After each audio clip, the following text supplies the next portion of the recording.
পারি, একটি নিরাপদ মাছ আমরা পেতে পারি। বিশ্বের একটু অন্যরকম, একটু ভিন্ন।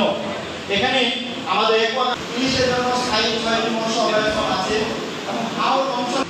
এই যে আমাদের জলাশয়গুলা, বিলগুলা, খালগুলা, আমাদের নদীগুলা, সেইখানে আমরা মাছের নিরাপদ স্থান আমরা এখনো নিশ্চিত করতে পারছি না। মাগুর চাষে বিশেষ অবদান রাখার জন্য